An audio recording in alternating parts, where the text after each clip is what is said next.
besarnya berapa. Nah, disitulah kita bisa menentukan tingkat pengendaliannya. Kalau cuma kulit tergores, ya lokasinya pengendaliannya cuma pakai tensoplas, biayanya rendah. Tapi kalau sampai paling tinggi adalah meninggal semua, wah, bisa pabriknya tutup, rugi. Gitu. Oke, baik. Berarti sifatnya Pak, saya mungkin bantu underline ya. Berarti kita harus melakukan mapping ya Pak ya. Adanya mapping ya di dalam proses penilaian resiko tersebut.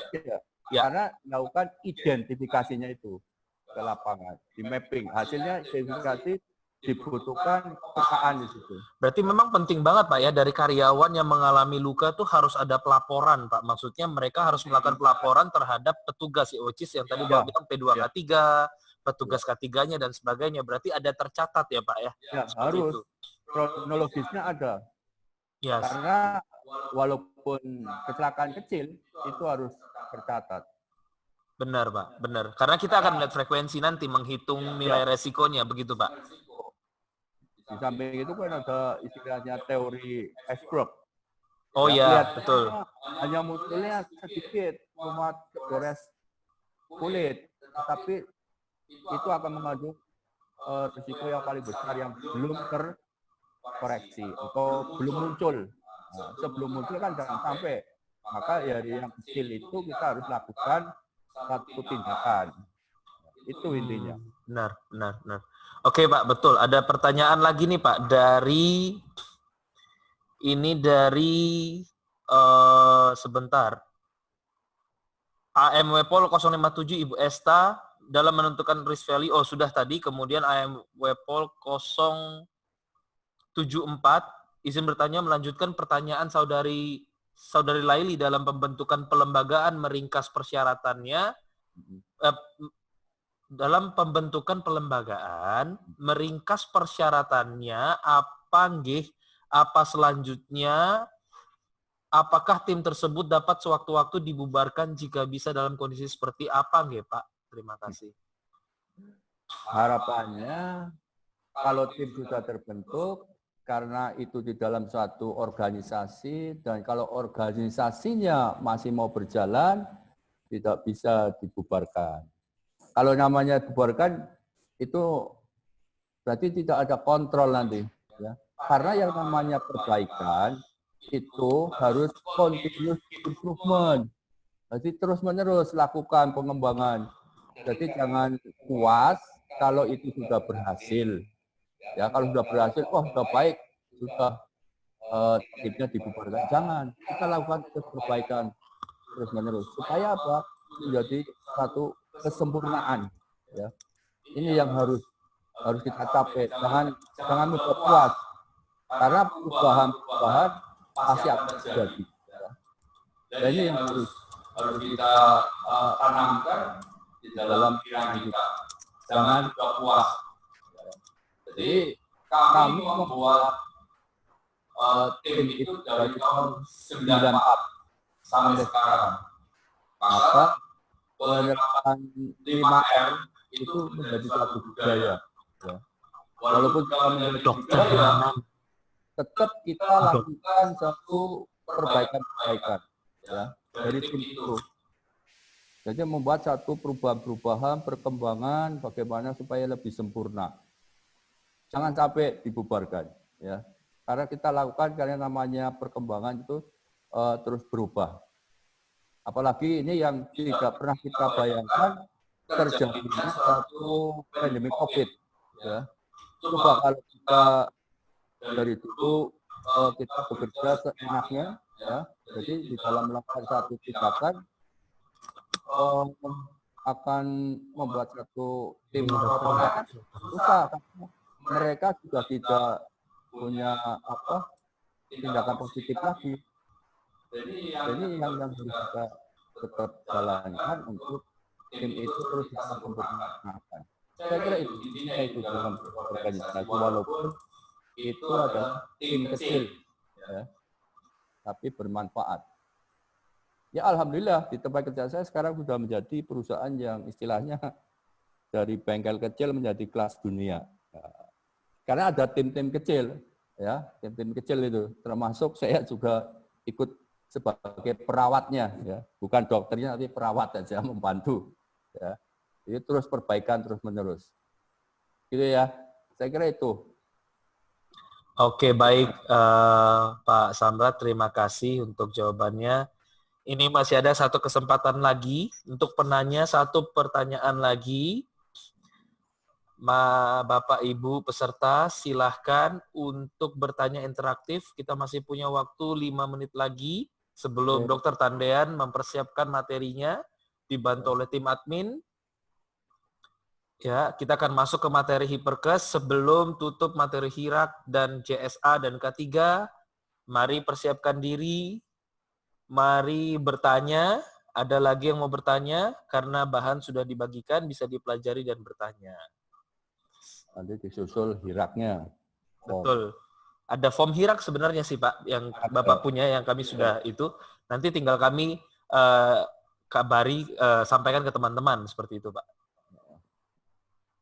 Ini ada dari AMW Pol 065 Pak. Izin bertanya Pak, misalkan satu contoh suatu perusahaan masih menggunakan mesin lama yang menimbulkan kebisingan. Dalam memberikan rekomendasi K3 industri tersebut bukannya mengganti mesin yang lama dengan yang baru karena biaya yang cukup tinggi. Seharusnya industri tersebut hanya memberikan rekomendasi K3 yaitu APD berupa earplug dan pekerjaannya. Pertanyaannya Pak, untuk contoh kasus seperti ini apakah ada sanksinya Pak? Nah, ini menarik nih. Pertanyaannya, Jos, ini dari AMW Pol 065. Evanur Khalifah. Mantap. Oke, mantap ya. Istilahnya korektif ya. Artinya kalau satu perusahaan masih menggunakan alat-alat konvensional, tetapi itu kan dilihat dari kemampuan perusahaan. Kalau mesin itu masih efektif dan produktif, tetapi mungkin masih ada gangguan, istilahnya bunyi mesinnya ya, bisingannya melebihi ambang batas atau 85 desibel lebih. Wah itu ya tentunya kalau kita lakukan ya hanya menggunakan earplug, ya. Atau pekerja itu harus diputar rotasi, jangan sampai terpapar sekian jam, ya. Sekian jam itu terus menerus, tidak ada pergantian, nanti akibatnya penyakit akibat kerja. Tapi kalau masalah sanksi, itu kan tidak melanggar aturan. Perusahaannya masih punya modal hanya menggunakan mesin yang ada itu. Ya. Kecuali ya, itu memang keparahannya atau resikonya itu akan lebih parah. Itu harus kalau memang secara engineering tidak bisa, ya tentunya direkayasa nggak bisa, ya harus dimusnahkan. Karena itu akan mengakibatkan penyakit agar kerja, turunnya produktivitas, percuma kita akan merawat mesin-mesin lama. Ya. Kalau ada modalnya harus menjadi ganti dengan teknologi baru. Tapi paling tidak, walaupun pakai mesin lama, kita harus tetap sesuai aturan tenaga kerja harus pakai APD yang aman. Jangan sampai tenaga kerja itu bisa terkena penyakit pada kerja atau mungkin kecelakaan yang lebih parah. Itu kan juga harus dipikirkan. Ya. Tentunya belum ada tentang pelanggaran aturan itu, kecuali melarang menggunakan APD atau tidak menyediakan alat-alat atau syarat-syarat kerja. Ya, saya kira itu. Oke. Tidak melanggar. Ya. Selama tidak melanggar kuncinya ya Pak ya. Betul. Berarti ini memang sebenarnya begini Pak, kurang lebih berarti interaksi antara manajemen karyawan itu seharusnya lebih kompak ya Pak ya. Komunikatif, betul. Harus dilaporkan. Pak, mesinnya ini sudah pakai earplug, ternyata masih mengganggu pendengaran. Nah itu kan nanti akan ada sesuatu bagaimana caranya ini, apakah mau diganti yang baru atau tidak. Karena tidak efisien, karena akan menimbulkan karyawan juga sakit akibat itu. Betul sekali. Betul. Itu harus Ditindaklanjut. ditindaklanjut. Betul. Nah, baik Pak Samrat, terima kasih atas jawabannya. Teman-teman sudah melihat gambaran yang besar ya, hazard, HIRAC itu adalah hazard identification, ya juga risk analysis and control, ya bagaimana kita berbicara tadi adalah kita mengidentifikasi berdasarkan penilaian resiko, pengendalian resiko dan manajemen resiko, kemudian hazard-hazard itu kita kendalikan, ya kita identifikasi, kemudian ada risk analysis, kita menganalisa risiko, kemudian baru kita kontrol.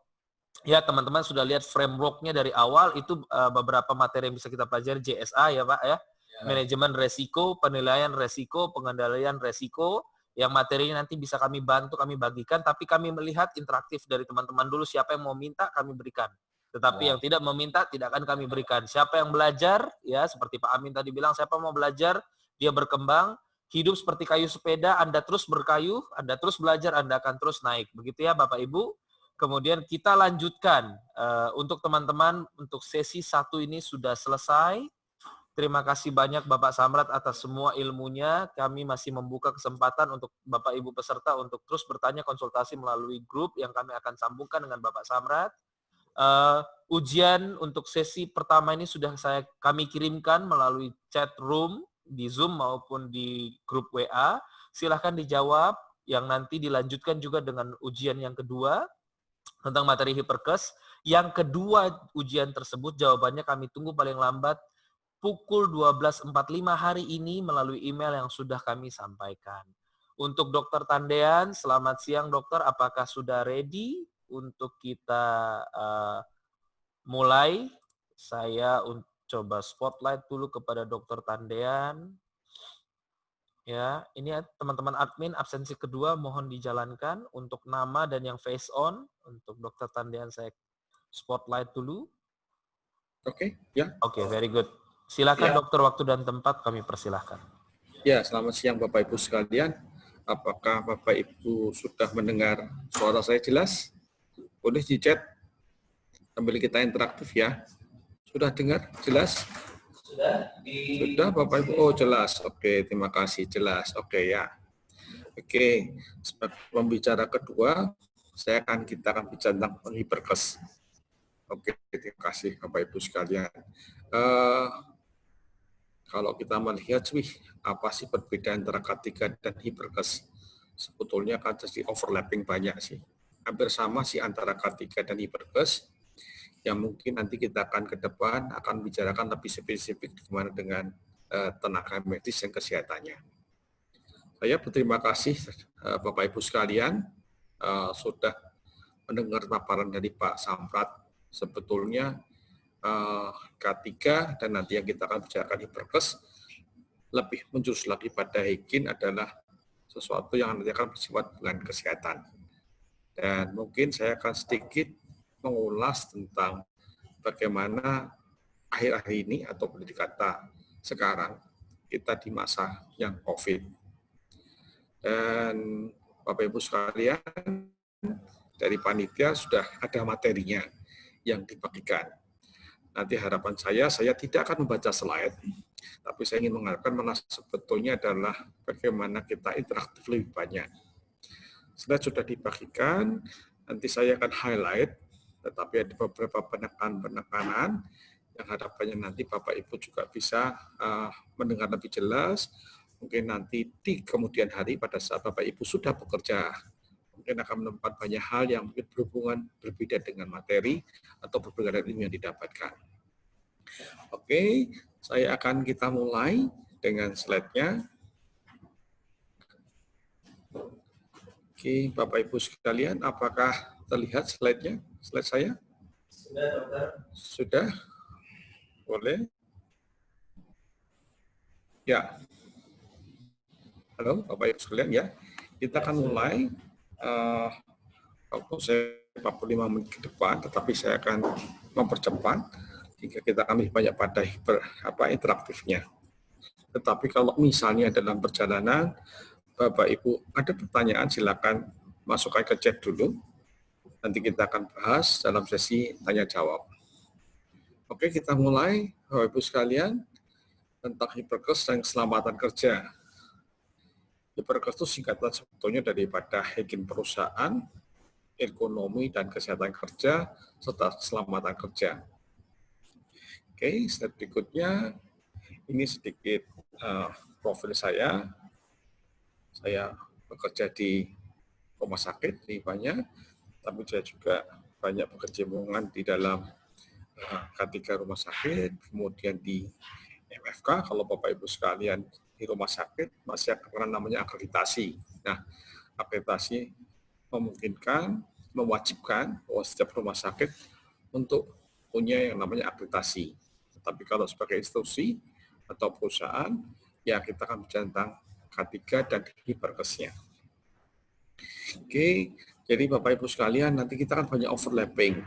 Apakah K3 dan Hiperkes itu sama? Sebetulnya kalau kita bilang, memang secara undang-undang pun juga diamanatkan dalam undang-undang yang sama, tetapi hanya pembahasannya. Bahwa memang dulu awal ada istilah dengan namanya K3, keselamatan dan kesehatan kerja. Tapi berkembangnya ilmu, berkembangnya zaman, maka berubah menjadi Hiperkes dan keselamatan kerja. Sebetulnya setali 3 uang. Ya, kalau kita bilang jam setengah 12 dan jam 12. Bukan jam 11 dan 12, tapi setengah 12 dan jam 12. Hampir mirip sekali. Ya. Oke.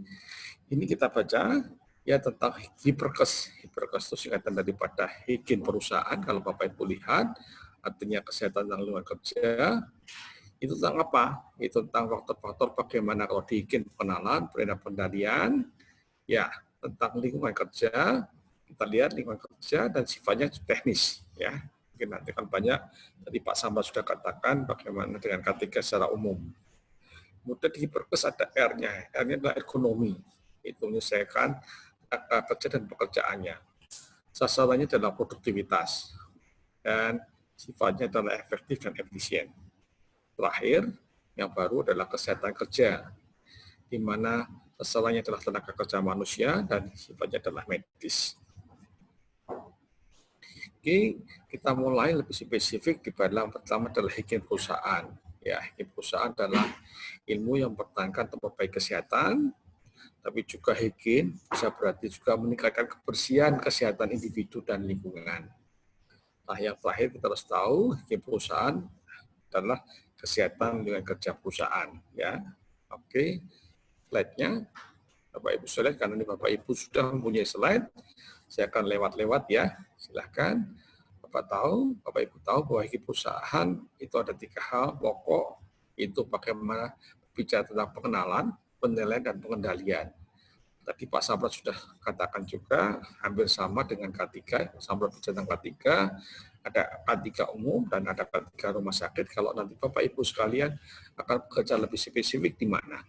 Ya, K3 umum sifatnya adalah ke perusahaan investasi, kalau ketika rumah sakit memang lebih spesifik dalam rumah sakit. Nah, kita lihat pengenalan, nanti saya akan lebih fokus pada di sini, terutama dengan di masa COVID, supaya Bapak Ibu juga punya gambaran, bagaimana pengenalan apa yang dikenalin adalah alat dan bahan pekerjanya. Tadi Pak Samad sudah katakan juga, kemudian kita tentang pekerjanya dan area bekerjanya. Sedangkan kalau penilaian, yang perlu kita ketahui adalah bagaimana tadi kepatuhan legal aspek. Seperti pertanyaan tadi juga ya, bagaimana legal aspeknya. Kalau legal aspek ini tidak kita ikuti, maka terjadi seperti tuntutan, baik perdata dan pidana. Nah, terjadi sebetulnya adalah karena ada kelalaian. Kelalaian dari mana? Awal kelalaian daripada pekerjanya, kemudian bagaimana menentukan pekerjaannya, dan juga bagaimana manajemennya. Nanti ya, boleh silakan nanti kita interaktif saja. Kemudian bagaimana besarnya paparan.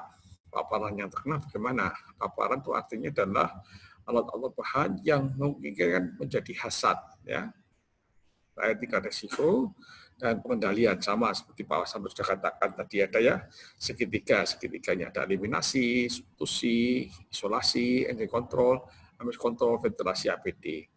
Nanti ada pertanyaan, kok ada beda-beda sedikit ya. Memang ilmu itu banyak bisa berkembang, buku bisa banyak, tapi harapannya Bapak Ibu sekalian, Bapak Ibu akan lulus nanti ke dunia kerja lebih banyak akan bicara tentang praktisi pekerjaan, karena praktisi pekerjaan ini akan membuat Bapak menjadi seorang wisdom yang banyak hal-hal yang dibutuhkan.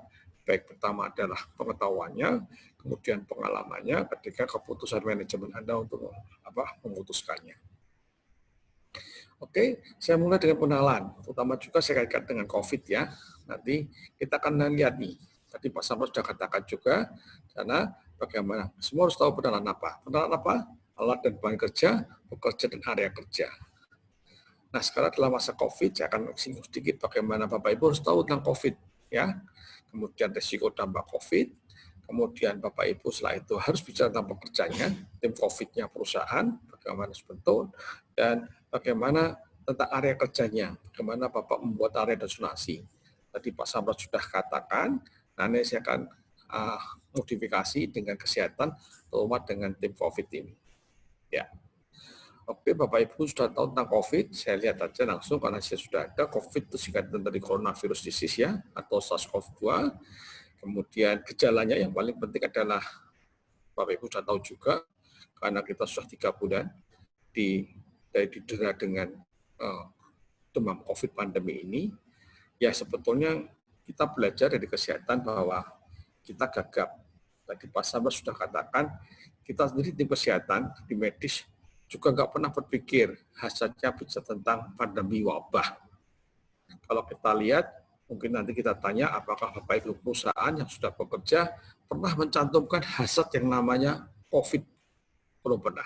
Kami rumah sakit saya juga belum pernah. Hasrat itu pernah ditulis sebagai wabah, tetapi tidak tahu buat dampaknya begitu besar.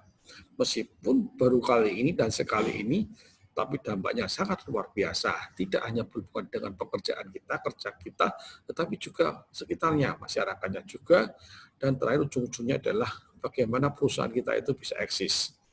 Banyak perusahaan-perusahaan yang tanda petik mulai kolaps, mulai gagal di dalam produksinya. Nah, ini harus kita antisipasi di dalam K3 dan K3 rumah sakit ini ya.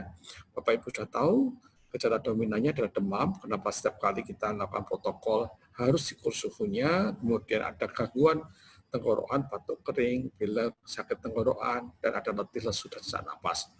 Utama sesak napas. Kalau Bapak Ibu sekalian yang berubah di medis, kalau sesak napas gampang ukurnya. Kita bernapas dengan lawan kita.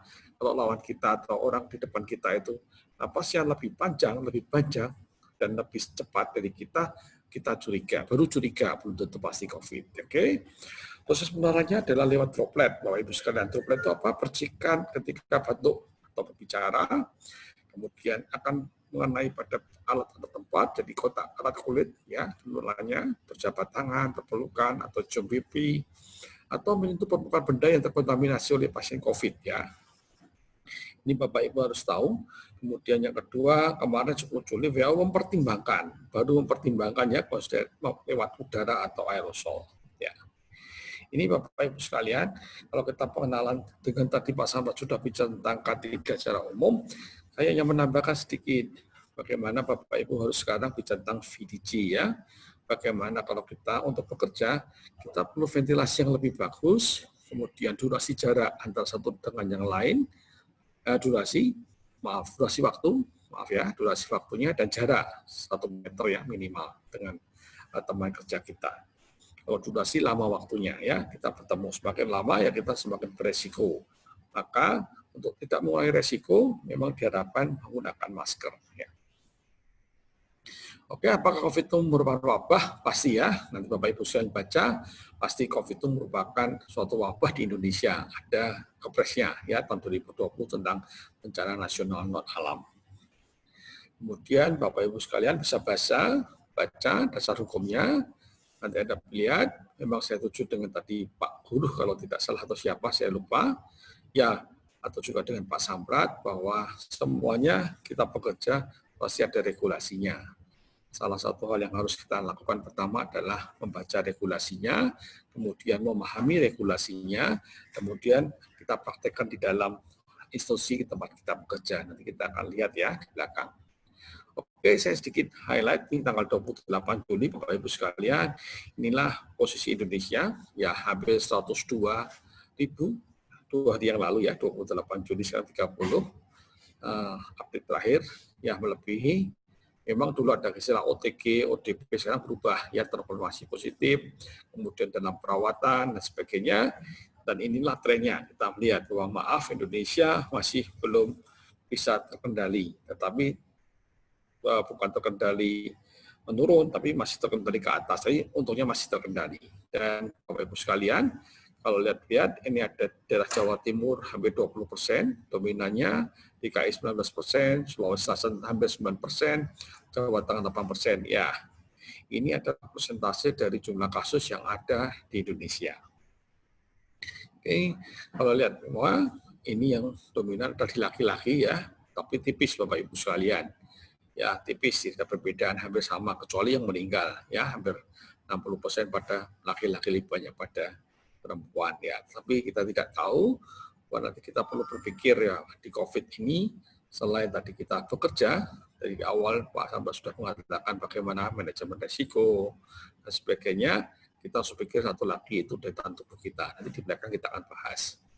Kemudian kelompok umurnya kita kalau lihat yang positif lebih banyak ya, positif kita umurnya dilihat ya, kita ambil aja yang paling ekstrim, maaf. Resiko yang paling banyak meninggal adalah di usia 46 sampai 60 ke atas, hampir 40%. Kemudian yang masih muda, Bapak Ibu sekalian yang masih berusia usia muda, itu resikonya hanya sekitar 15%. Jadi memang Bapak Ibu sekalian kalau kita melihat dinamikanya, tentang manajemen resiko itu bukan pada aturannya saja, bukan pada tulisannya, tetapi sebenarnya adalah yang kita bangun seperti kata Pak Samrat tadi adalah bagaimana kita berkarakternya. Nah, kalau kita itu sudah melakukan aturan, regulasi, tertib, tetapi kalau bukan sebagai bagian jadi karakter kita, akan beresiko, apalagi tentang usia tua ya. Oke, tambah pasti otomatis Bapak Ibu tahu, sudah kita melakukan K3, tapi juga kalau ada COVID, pendapatannya menurun, beban meningkat, bisa untuk sementara. Ya, Anda lihat bahwa di dalam berita-berita pasar ya, pasar 5 orang, 10 orang, pasarnya kan banyak, hampir 200 penjual. Tapi kalau ada 5 atau 10 aja, sudah tutup semuanya. Kita yang nggak tahu-tahu sehat, tetapi karena tetangga, ya kita juga ikut tutup. Nah, industri itu sekarang jet coaster ya, kadang naik tinggi, tahu-tahu turun ke bawah. Kita nggak pernah tahu karena COVID ini. Mari kita antisipasi. Kita hanya gegap saja, saya yakin. Kalau gegap ini bisa kita perbaiki, Bapak Ibu sudah belajar tentang manajemen risiko, nanti saya kaitkan dengan kesehatan hiperkes, mungkin kita akan lebih siap. Oke, bagaimana pekerjaan dan kondisi kerja, upah dan akses ya. Saya lihat, nah pekerja yang berisiko adalah pekerja yang pasti lebih tua, yang tadi kita lihat datanya, pekerja dengan memiliki masalah kesehatan, pekerja perempuan, terlebih kalau hamil menyusui, pekerja yang sering ketemu orang banyak, pengantar, maksudnya yang pulang pergi bersama dengan transportasi umum, ini mungkin akan berisiko.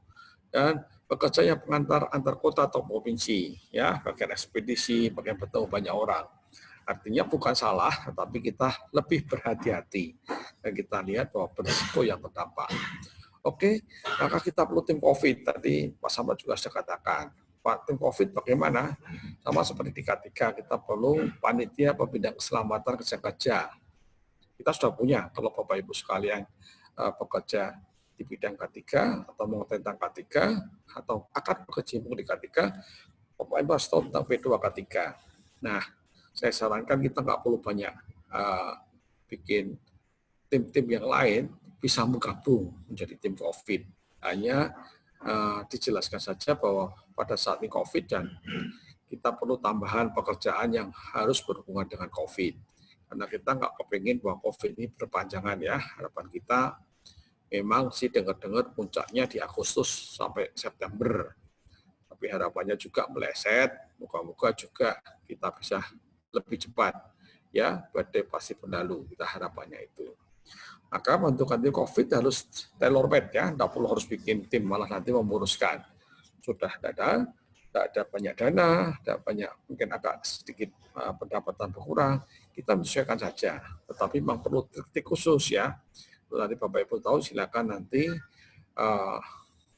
di panitia kita bisa berikan sedikit untuk gambaran atau Anda mau konsultasi bisa saya bantu bagaimana bentukan tim COVID. Oke, kita bicara tadi pengenalannya, kita perlu zonasi, ya. Nanti diserahkan Pak Samran juga zonasinya. Zonasi itu aja memetakan area-area yang berisiko timbulnya COVID-19 di perusahaan Bapak, ya, atau Ibu. Merah itu area yang makin besar, kuning sedang, dan hijau itu kecil. Apa sih area ini? Biasanya berdasarkan sering bertemunya orang atau bahan baku atau barang luar masuk perusahaan. Pasti ya, karena kita tahu tadi hampir semuanya, ini bahasanya bukan OTG ya, sudah diganti. Ya kalau dulu kita kenal dengan OTG, orang tanpa gejala, hampir 80-85%, meskipun dia itu tanda petik terpapar, tetapi tidak ada gejala. Dan itu bisa menularkan, nanti kita lihat. Ya. Kemudian banyak orang yang ada di suatu tempat, resiko kalau kita harus memetakan zonasinya. Kalau banyak orang, kemudian makan anak juga banyak, maka akan beresiko. Kalau dulu nggak ada masalah, tapi sekarang kita mengurangi resikonya. Kemudian yang kedua, ventilasi udara yang tak maksimal. Ya, dengan AC yang lama, memang disarankan sih sebetulnya tadi dengan yang baru, WHO mengatakan bahwa kemungkinan bisa bentuk dalam udara atau aerosol pada saat ada pekerja kita yang batuk, ya kan, maka droplet itu tidak langsung ke bawah, tapi dia berkeliaran, apalagi kalau ada AC. Maka boleh sih, kalau boleh 2 jam sekali, itu kalau ada ber-AC, AC-nya mau dimati atau dihidupin, dibuka ventilasinya, supaya misalnya mengurangi resiko. Semuanya tidak ada yang salah, tetapi mari kita belajar dengan kondisi masing-masing ya. Oke, alurnya. Kemudian juga kita kalau bisa membuat alurnya. Tadi kan kita pengenalan di Hegin ya. Hegin itu tadi apa? Kesehatan lingkungan kerja. Bagaimana kita menjaga lingkungan kerja kita sehat. Bagaimana diharapkan, bukan harus ya. Harapkan karena memang kalau sudah misalnya tempatnya atau industrinya atau perusahaan Bapak Ibu sekalian, kan wah ini harusnya secara teoris begini, nggak bisa. Kita bisa mengembangkan sedikit modifikasi nanti. Kapan harus masuk, kapan keluar, sehingga tidak bertabrakan. Harapannya apa? Orang-orang yang luar, karena dia bertemu dengan luar, beresiko. Beresiko ya saya bilang, bukan pasti ya, beresiko. Sehingga kita mengurangi resiko. Tadi kalau kita diskoster, kita sudah K3, sudah bagus, tetapi COVID 1 selesai semuanya. Ya, tahu-tahu 2 minggu tutup semuanya. Ya. Atau mengatur agar orang dengan zona merah tak langsung bertemu dengan kontak hijau. Itu juga alur tadi.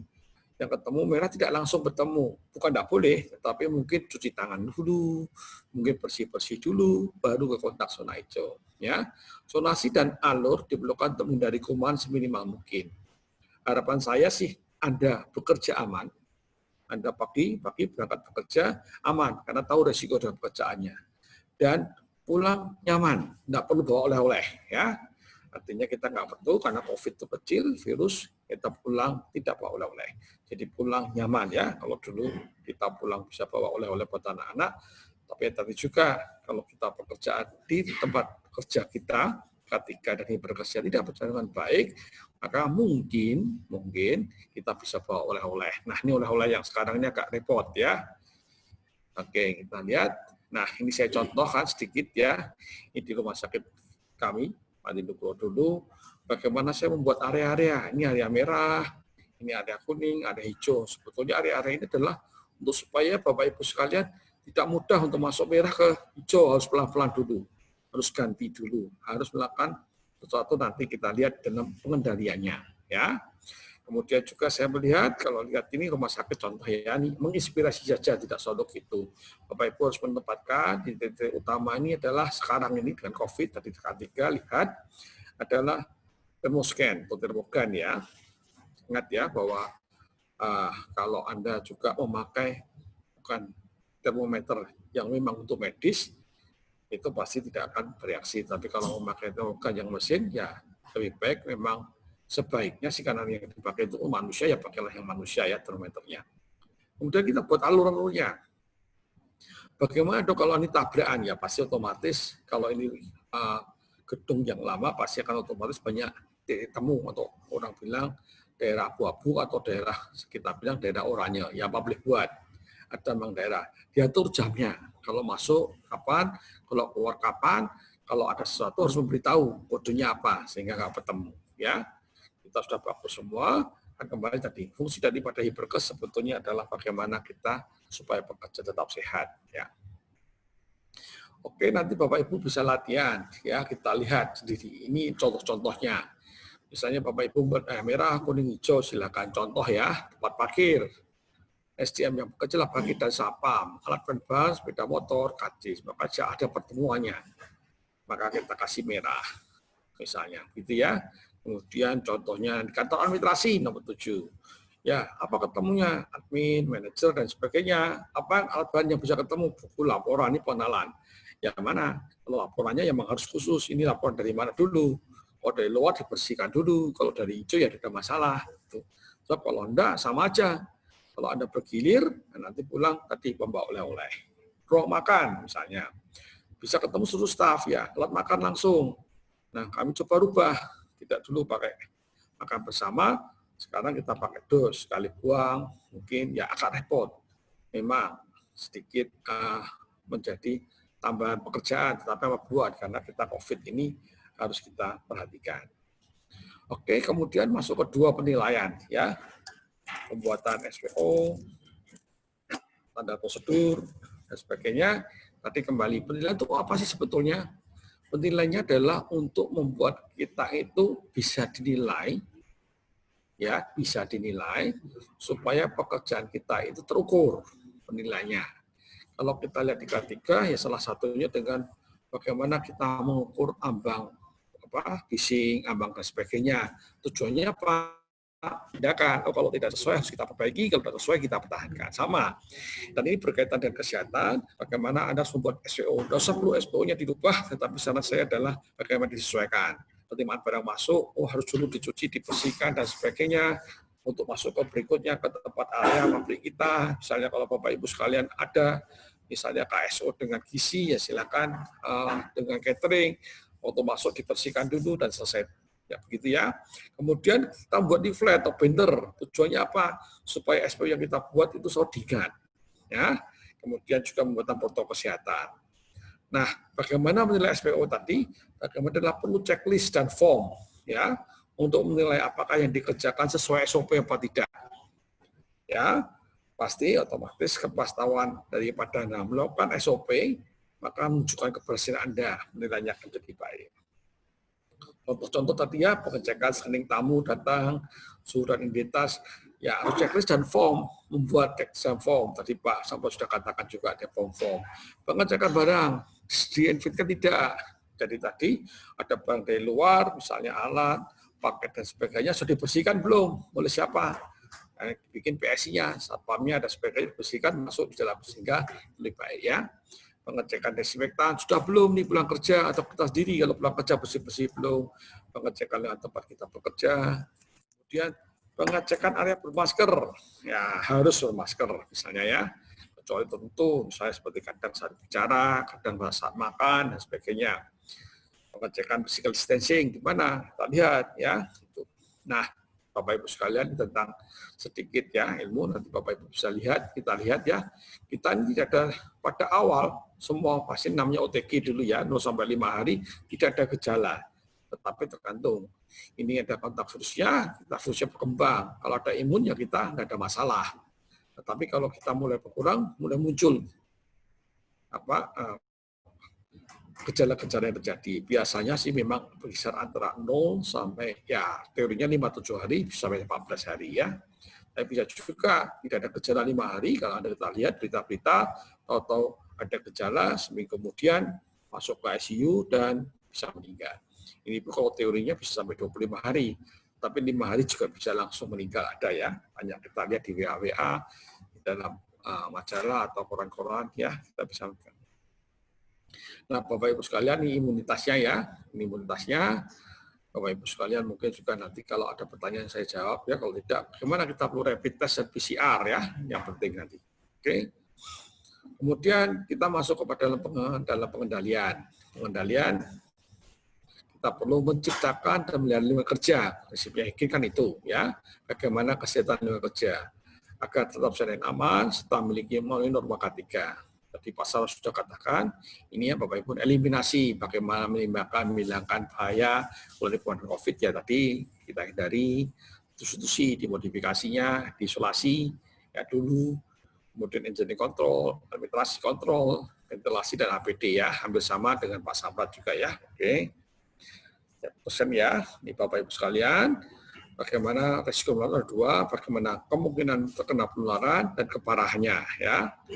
Popularitas penularan, bisa karena pola penularan, temuan orang yang mulari, terpapar dengan lingkungan, misalnya keparahan, tergantung apa? Banyak, per individu, usia, penyakit bawaan, kemudian bagaimana langkah-langkah kita untuk mengendalikan dampaknya. Nah, pengendalian bagaimana? Kita mulai pada SDM, pekerjanya manajemennya. Bapak Ibu sekalian, sudah ya, kita pakai WFH, bekerja dari rumah ya, otomatis untuk mengurangi juga. Kemudian salah satunya untuk mengurangi risiko kerja bergantian atau pengaturan shift. Artinya harapannya tidak berbanyak bersamaan, ya diatur semuanya. Bagaimana kalau itu memang harus ya, maka diatur jaraknya dan sebagainya, diatur. Kan tadi bahwa COVID ini banyak terjadi, perusahaan-perusahaan kita tuh jadi coaster, nggak ada apa-apa, bagus. Kayak kemarin memang tetangga saya di pasar, sih udah jauh, tapi karena satu pasar yang isinya hampir 200 penjual, hanya ada 3 atau 5 orang, maka tahu tutup. Saya ketemu, nggak kerja, enggak. Saya nggak bisa kerja, pasar saya ditutup. Padahal nggak ngapa-ngapain, padahal saya sehat. Tapi karena ini pemerintah, aturan, yang pabrik buat 2 minggu nggak bekerja dong. Waduh ya, mari kita pikirkan ya, buat bersama-sama. Jadi nanti kita tidak hanya berpikir tentang COVID ini, tidak baca pada perusahaan kita, nanti juga berpikir pada keluarga kita dan masyarakat kita. Mengurangi lembur, bukan tidak lembur. Tujuannya apa? Supaya kondisi fisik kita lebih sehat. Kemudian kita bikin Google Form, boleh silakan. Nanti pemantauan kondisi pekerja dan keluarga. Kita pantau, kita namanya screening dan pre-screening. Ya. Kemudian contohnya ukur suhu saat kerja, jika suhu tinggi atau sakit, ya perlu kita poliklinik. Ya. Kemudian pemeriksaan kesehatan berkala, perlu medical check up, dan bersangkutan berisiko, kita lihat. Kemudian batasi pekerjaan rentan, atas 50 tahun, COVID, wanita. Kembali bukan batasi, bukan libur, tapi diatur. Bagaimana pekerja kita itu kuat, tapi bagaimana pekerja itu juga artinya tidak mudah sakit. Sebab kalau kita tahu mudah sakit akan berisiko. Ya. Kemudian hindari kerumunan dan penggunaan alat kerja bersama-sama. Ini contoh ya, di rumah sakit saya membuat cek kesehatan. Google Form, Bapak Ibu sekalian yang masih muda-muda ini bisa bikin Google Form diri. Anda bisa lihat apakah satu hari ini terus kerja dan sebagainya, libur atau sakit, kalau sakit ditulis tanggalnya. Nah, ini semua ditulis sehingga kita tahu berapa suhu tubuh kita setiap hari atau mungkin boleh seminggu. Oleh kepala unitnya bisa ngerti nih kondisi kita di mana. Ini kita juga bisa melihat nih siapa saja yang masuk di sini, kemudian unit mananya aja yang masuk, respon, kemudian suhunya, ini juga berpergian, kita tahu juga, kemudian juga kita punya cek seperti ini ya. Nanti kita lihat apakah kalau nanti Anda mengisi form sederhana, kalau hasilnya 0-2 berarti Anda tegang, silakanlah sendiri, cari hiburan, maaf. Kemudian jangan lupa tersenyum, nah, kalau kita 3-5 mungkin silakan tambah stamina, kebutuhan tubuh, makan minum, istirahat yang baik ya.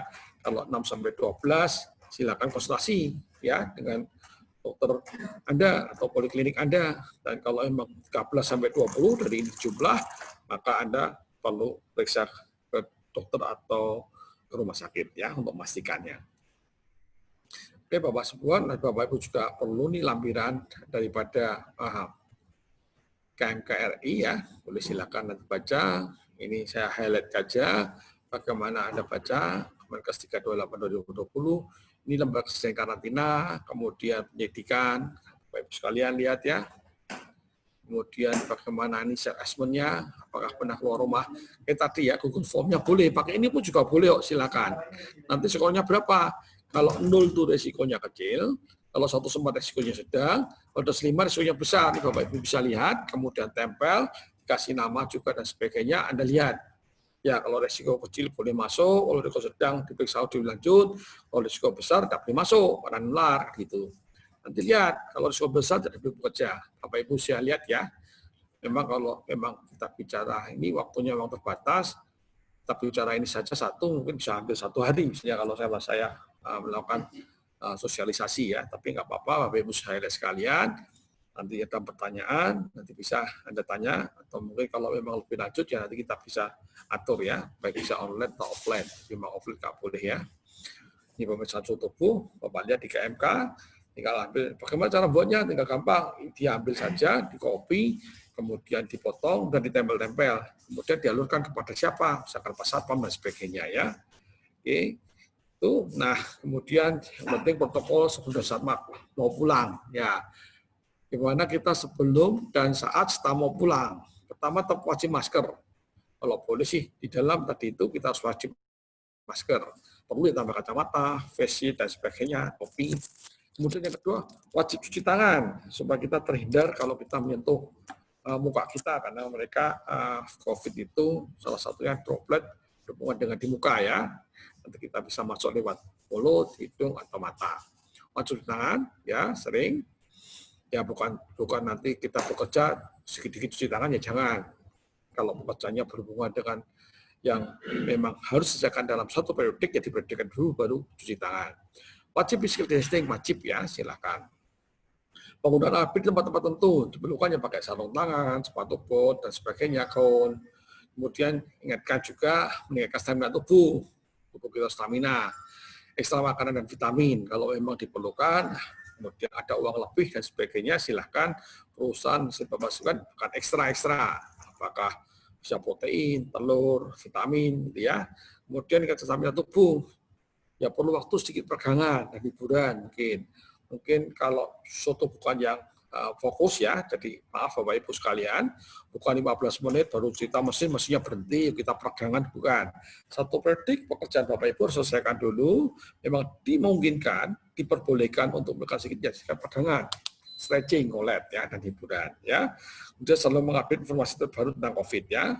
Nih Bapak Ibu sekalian, bagaimana Bapak Ibu dari rumah jaga kesehatan, di perjalanan gunakan masker, tidak menyentuh muka, ya, tidak minum sumum, tempat kerja cuci tangan, pakai masker, bersihkan tempat-tempat, jaga jarak, dan sampai rumah mandi, ganti baju, bersihkan peralatan, ya, meningkatkan daya tahan tubuh, ya.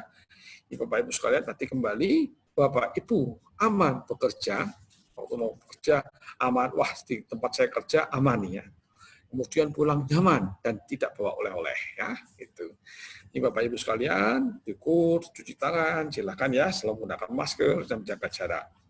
Nah, APD Bapak Ibu sekalian bisa macam-macam ya, kalau Bapak Ibu nanti di Poltekkes banyak berhubungan dengan rumah sakit atau kesehatan yang beresiko dengan COVID tinggi, ya Bapak Ibu harus punya masker, Google, face shield, kemudian memang tidak perlu pakai hazmat ya, masker pun juga boleh pakai masker kain, kalau Anda tidak bicara dengan pasien-pasien yang curiga kalau Anda di rumah sakit, kemudian kontak lebih dari 15 menit, 30 menit Anda harus pakai masker bedah. Tetapi kalau bagian administrasi rumah sakit, ya Anda bisa pakai masker kain. Ya. Kemudian harus dicek suhunya, Anda lihat ya, semua pakai masker. Kemudian skill-skillnya, skill cuci tangan yang baik dan benar, Bapak Ibu sekalian, ya, kita lihat keterampilannya.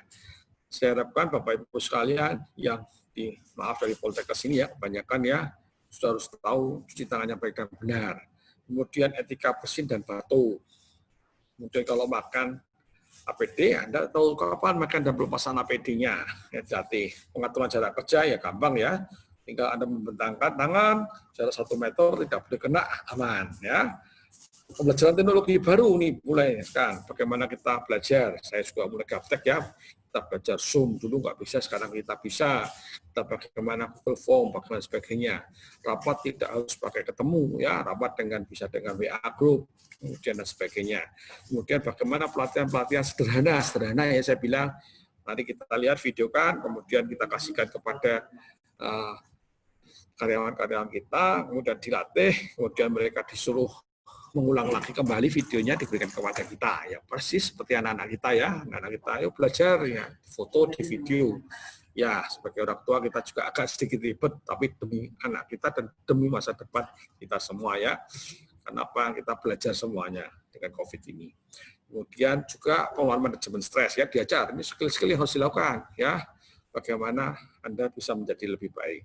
Contoh nih ya, Bapak Ibu sudah tahu ya, bagaimana tentang ini sebelah kanan, 6 langkah cuci tangan, WHO ya, sudah tahu ya, bagaimana nanti kalau kita memang kita bisa latih ya. Ini ada nama tepung selaci. Ya, telapak tangan, Bapak Ibu lihat ya, punggung tangan, sela-sela jari dikunci, kemudian bagaimana kita bikin dengan ibu selaci ya, ibu jari dan ujung-ujung jari. Ini harus dilatih, sepele sih. Sebetulnya ngelatih ini gampang. Saya latih Bapak Ibu dalam waktu 1 menit bisa. Kemudian saya ulang 5 bisa. Tetapi PR kita bersama jadi karakter. Kita bersih, kita bisa. Tapi kalau tetangga kita cuek dan tidak mau, maka ya sama saja. COVID inilah yang jadi bahaya karena kita nanti bisa pulang bawa oleh-oleh. Skill apa yang dilatih? Nanti ya kita sudah pakai masker. Cara pakai masker pun juga kadang sepele tapi perlu, utama dengan pembuangannya ya. Jangan sampai kalau Anda pakai masker, bedah dan sebagainya, tolong dibuang, dipotong dulu dan sebagainya. Ya, jangan pakai masker juga, Anda pakai masker buka tutup ya sama aja, kotor juga. Kemudian bagaimana Anda bersihin ya, yang seperti ini. Kemudian gunakan tisu ya, itu skill ya, keterampilan yang harus latih. Kelihatannya sepele sih. Saya yakin Bapak Ibu bisa, kita ajari 1 menit. Tapi yang menjadi kendala adalah bagaimana kita menjadi suatu karakter. Pertama, buat diri kita masing-masing sendiri. Yang kedua, bagaimana bersama-sama. Kemudian, infrastruktur yang dibutuhkan, pengaturan ulang, atau penambahan rekayasa. Nanti sama-sama ya, tidak harus selalu. Supaya kita dari COVID, ya tadi Pak Samad sudah mengatakan bagaimana kita nambah partisi, supaya kita tidak ketemu kontak langsung. Ya, bagaimana ventilasi yang lebih bagus. Bukan tidak AC, tetapi mungkin sekitar 2 jam kalau pakai AC, ventilasi harus dibuat nyaman, ya, karena pagi bekerja dengan banyak orang. Kemudian penambahan wastafel, cuci tangan dan kamar mandi, ya, supaya kita lebih bagus, ya, tidak desak-desakan, tidak antrian, misalnya. Kalau tidak ada bagaimana? Ya diatur jam-jamnya, ya. Kemudian bagaimana juga tempat sampah, ya, sama kalau misalnya ada flu dan sebagainya, ke tempat sampah. Kemudian kita engine kontrol, alat komputer ya kita mulai, ya, zaman sekarang, suka anak-anak kita atau saudara kita atau keponakan kita sudah mulai ya harus dengan gadget ya bahasanya internet dan juga kemudian perlu pilih antiseptik dan desinfektan ya di area kerja dan area lingkungan kerja. Menurut saya memang di bawah ada diskusi grup atau studi Bandung dibutuhkan ya. Kadang kalau kita hanya webinar ini memang online agak susah juga ya. Agak susah ya, tapi kalau offline kita latih nanti Bapak Ibu akan lebih nyantel lagi ya, lebih tahu lagi. Apalagi kita punya diskusi, apalagi kita tahu dah saling mengkoreksi. Mengkoreksi bukan mencari kesalahan, tetapi saling melengkapi. Ya, Bapak Ibu sekalian lihat ya, bagaimana kita atur ya, kasih garis-garis, bagaimana dikasih dikasih benang merah, jarak-jaraknya dan sebagainya. Harapannya seperti itu. Bagaimana Anda melihat, pakai bilik-bilik, ya, semua bilik-bilik. Harapannya tadi mencegah ya. Kemudian cuci tangan, ya, oke. Kemudian kita tinggal 2, ekonomi, ya, ekonomi itu ergon, artinya kerja dan nomos. Kembali, sasarannya ada produktivitas dan efektif efisien. Harapannya adalah penerapannya ke tenaga kerja bekerja seoptimal mungkin. Untuk apa toh? Mengurangi kelelahan, kalau lelahnya dikurangi, maka mencegah kesalahan dan kecelakaan. Meningkatkan kenyamanan dan bertahan kesehatan, serta meningkatkan efektif efisien. Faktor yang ekonomi apa saja? Manusia bekerja dengan kerja tadi Pak Samad sudah katakan juga ya. Ya, oke. Nah, seperti lihat Bapak Ibu lihat di dalam 2 slide ini ya. Kalau kita lihat ini, kalau Anda duduk pakai komputer ya, Anda duduknya juga pas, pasti jadi gangguan punggung, mata cepat lelah dan sebagainya ya. Semuanya akan jadi sakit. Kan ekonomi. Kalau Anda sakit, pasti Anda akan tidak efektif efisien bekerjanya. Kalau efektif efisien, Anda hanya produktivitasnya akan berkurang. Kalau kita lihat secara teori seperti ini. Memang kelihatannya gampang. Anda langsung seperti ini. Pasti saya yakin Anda yang melihat atau sedang baca dengan komputer, pasti otomatis, oh iya, daripada saya sakit, saya akan duduk seperti ini. Langsung berubah biasanya. Dalam waktu 1 menit, 3 menit. Tetapi apakah menjadi suatu karakter? Ya, susah. Kalau Anda menjadi karakter, maka ya pasti pada suatu saat Anda sakit. Kalau Anda sakit, ya Anda akan kasih ke poliklinik kesehatan. Anda mungkin perlu juga ke rumah sakit hanya gara-gara suatu hal yang tidak menjadi biasa kita. Jadi ketika yang Pak Sahabat tadi tentang bagaimana mengelola manajemen risiko dan saya akan membantu bagaimana berhubungan dengan sakitnya. Ini Bapak Ibu bisa lihat download dimanapun juga. Ini yang saya menunjukkan ya, bagaimana Anda boleh dan tidak boleh ngangkatnya. Duduk dulu, jangan langsung angkat dan sebagainya. Gunakanlah alat-alat bantu, gunakanlah kebersamaan. Tujuannya apa? Kalau angkat ini mudah, tetapi jangka panjang. Bapak angkat ini, tapi bekerja dalam 1 tahun, 5 tahun, Bapak 5 tahun berikutnya sampai ke atas, Anda bajunya pegel, percuma juga. Dan saya ingatkan juga, ekonomi adalah kita relaksasi. Ya. Nanti kalau ada waktu silakan leher kiri, kanan, bahunya silakan, tangannya digerakkan. Tujuannya kembali apa? Kita hiperkes tadi ya. Tadi tentang kita bicara ini bicara tentang ekonomi relaksasi. Tujuannya apa? Supaya kita sehat, kita efektif ya. Jadi kita harapan saya kita pulang nanti saudara kita, anak, keluarga, istri bahagia ya. Kita masih tetap sehat, kita masih produktif. Jangan sampai kita pulang kita sakit, apalagi bawa oleh-oleh ya. Oke, terakhir tentang kesehatan kerja. Kesehatan kerja adalah ilmu kedokteran yang usaha untuk promotif, preventif, kualitatif, sesuainya tenaga kerja manusia, sifatnya medis ya, bukan kesehatan. Nah, tujuannya apa? Untuk pemeliharaan peningkatan derajat kesehatan pekerja dan kapasitas kerjanya. Kemudian memperbaiki konseling kerja, yang urus PK3, pengembangan ya. Kemudian periksa kesehatan mulai dari awal ya, awal sebelum bekerja kita harus bagaimana, kemudian pada saat bekerja harus kita awasi, kemudian bisa berkala, check up, pemeriksaan khusus dan pemeriksaan corona kerja. Sedikit tentang PHK. PHK itu apa? Penyakit akibat kerja, Bapak Ibu sudah tahu ya. Penyakit yang disebabkan akibat kerja, bukan pada saat kita sudah sakit bekerja, beda ya. Penyakit akibat kerja ya. Dipengaruhi apa? Yang Anda lihat dipengaruhi lingkungan kerja, dipengaruhi beban kerja, cara kerja, proses kerja, kemudian letak proses ya, kemudian letak prosesnya, produksinya, pembuangannya, logistiknya, gender ya, kemudian kesehatan fisik dan mental pekerja, serta pelayanan K3 dan medis. Oke, ini diagnosis PHK-nya. Contohnya nih, penyakit paru akibat kerja, penyakit mata akibat kerja, ya, penyakit kulit akibat kerja, penyakit otot tulang rangka akibat kerja, penyakit akibat pada logam berat, ya, pajanan biologi, fisik, ya, dan psikososial, stres bisa jadi. Oke, ini Bapak Ibu sekalian, ini memang lebih khusus tadi ya. Kalau Bapak Ibu di dalam hiperkes, kemudian Bapak Ibu menjadi bagian dari tim medis, ini memang medis ya, kesehatan, Bapak Ibu harus tahu 7 langkah ini. Jadi tidak secepat mungkin mengatakan bahwa ini penyakit kerja, harus melakukan langkah diagnosis klinis, menentukan pajanannya, hubungan pajanan, menentukan besar pajanannya, menentukan faktor individu, pajanan di luar tempat kerja, dan menentukan dasar penyakit kerja. Contohnya sama ya, saya punya beberapa karyawan misalnya, atau mungkin tanyakan bahwa karyawan ini karena penyakit kerja, misalnya, atau karena sudah sakit dulu. Kita perlu medical check up, jadi contoh foto ronsen. Lagi kalau kita masih punya ya, dalam tanda petik, data yang bagus dan memang disediakan.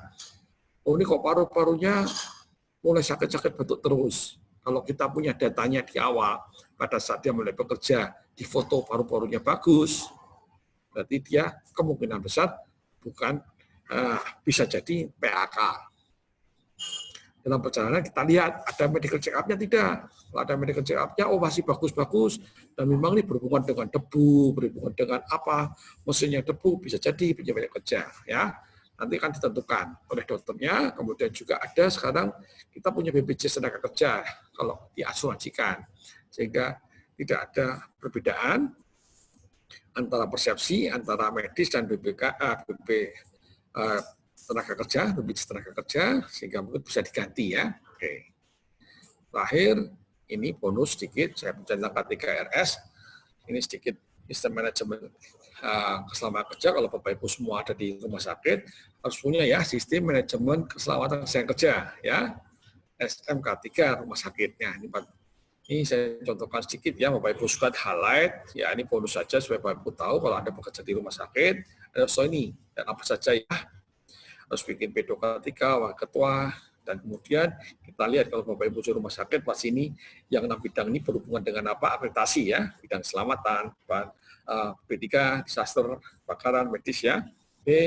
Kegiatannya apa saja? Pembentukan panitia K3, kemudian bentukan panitia dulu, disusun kebijaksanaannya dulu, ada pedoman, panduan, SPO, menyediakan fasilitas K3 dulu, melakukan pelatihan-pelatihan K3 dulu, nyusun pedoman K3 dan rambu-rambunya, kemudian penyuluhan upaya K3 dan monitoring setelah evaluasi program.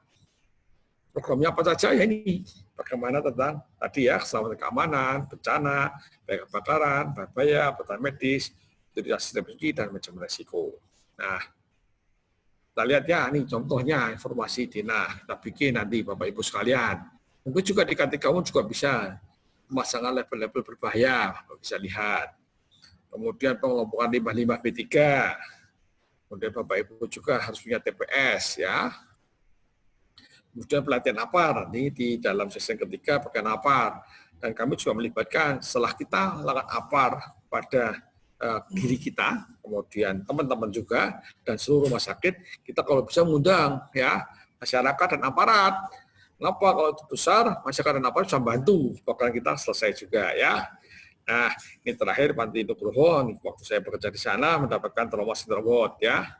Jadi bisa kerja bagaimana suatu instansi itu benar-benar bisa memberikan manfaat dan nilai ya. Oke. Saya cukup sekian. Ada any question? Mungkin waktunya Pak Rufi. Ya, selamat siang teman-teman. Terima kasih untuk selalu bersemangat. Ini saya melihat dan memantau.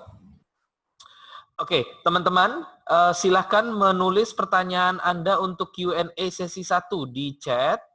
Ya, untuk Bapak Ibu peserta. Kemudian juga saya sudah menuliskan di atas ada ujian kedua, ada 5 pertanyaan yang dikumpulkan paling lambat jam 12.45 hari ini, jam 12.45 siang hari ini ke email akselerapelatihan@gmail.com yang sudah saya terakan di WhatsApp maupun di chat Zoom group chat ya, teman-teman silakan diisi. Nah, itu untuk menilai knowledge. SKA ada skill, knowledge, and attitude. Kita untuk ujiannya menilai knowledge yang Anda tangkap. Nah, untuk menilai skill Anda, kami menilai dari pertanyaan-pertanyaan yang Anda ajukan di kolom chat. Ya, dan juga pertanyaan interaktif.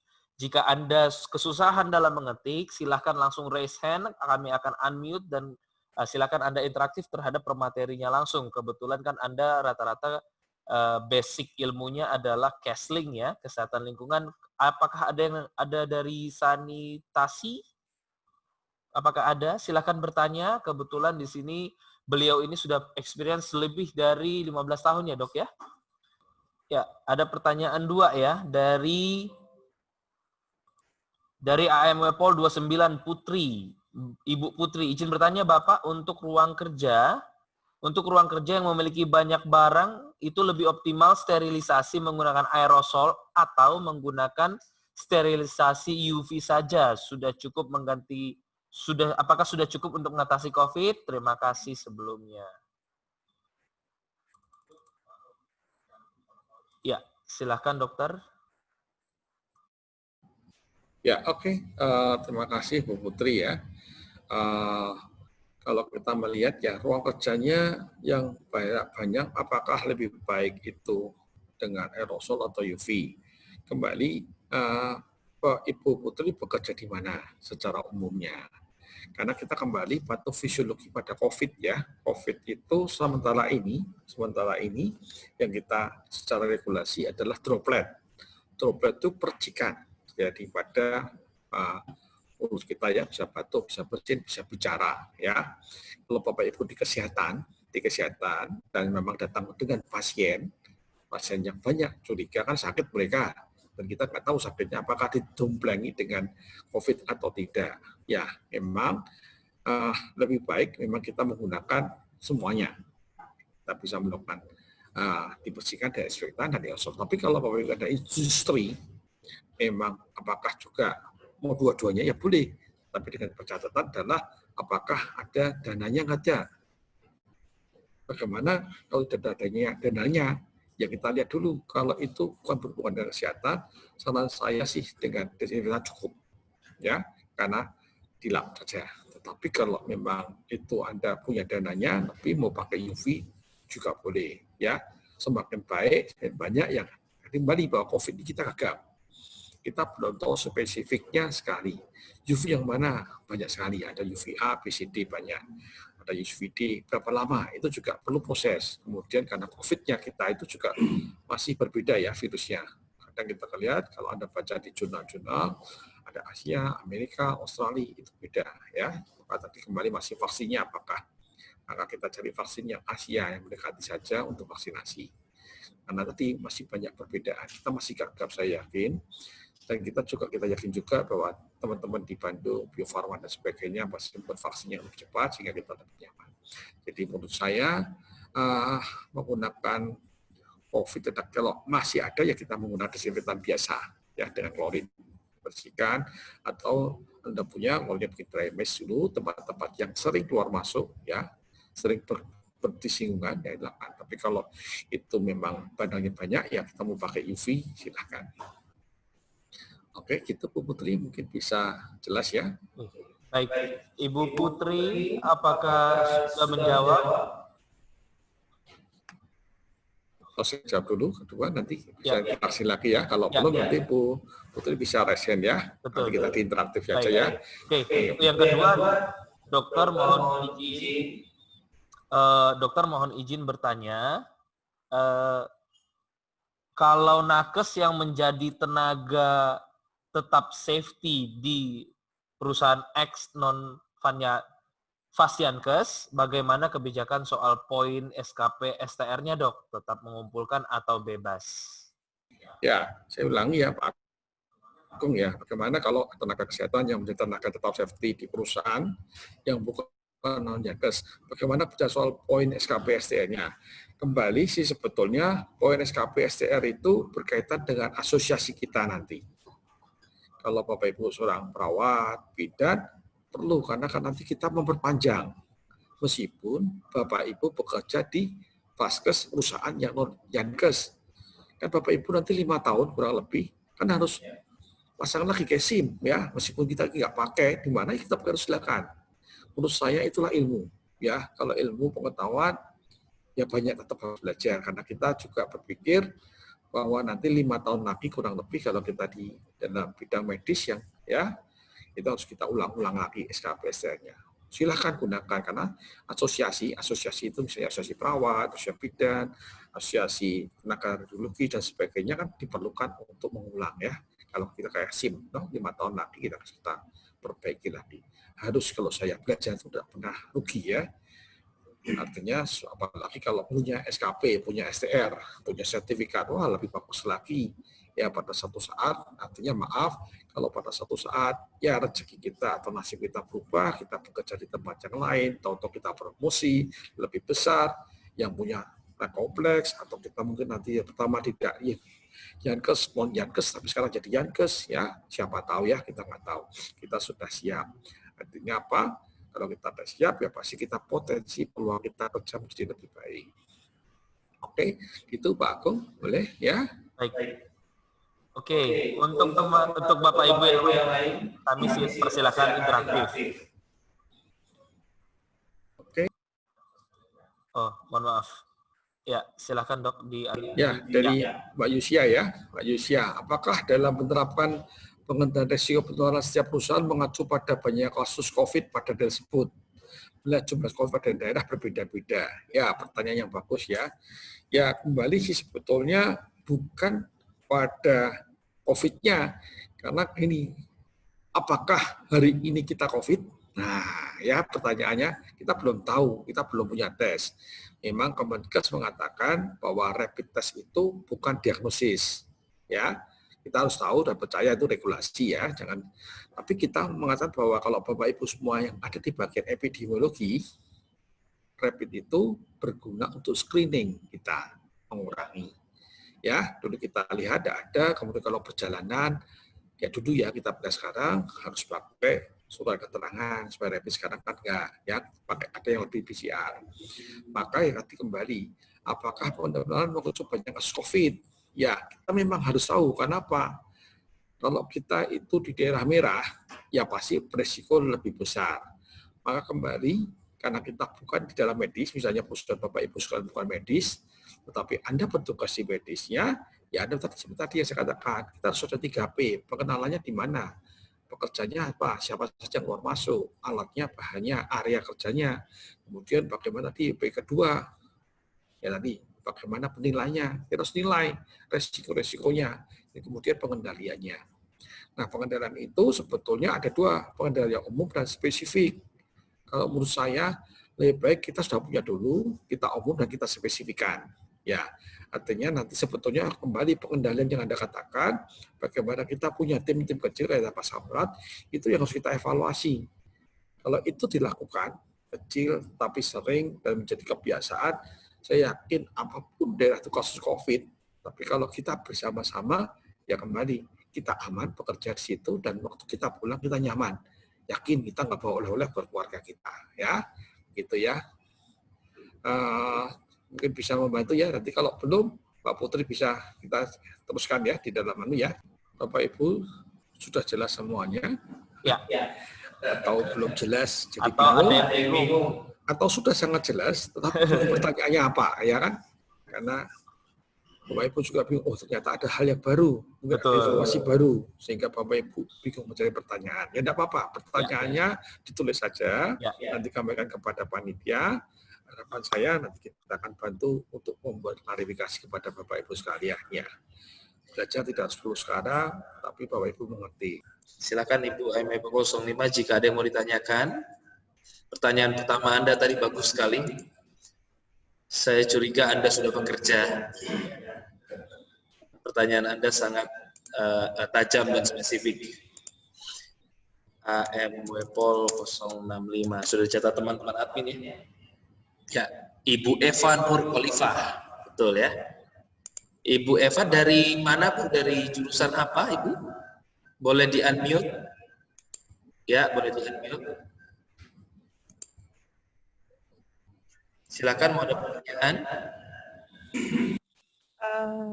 Saya Eva dari Sarjana Terapan Kesehatan Lingkungan. Oh, nice. Untuk di sini saya ingin bertanya untuk tadi mengenai pembentukan tim COVID.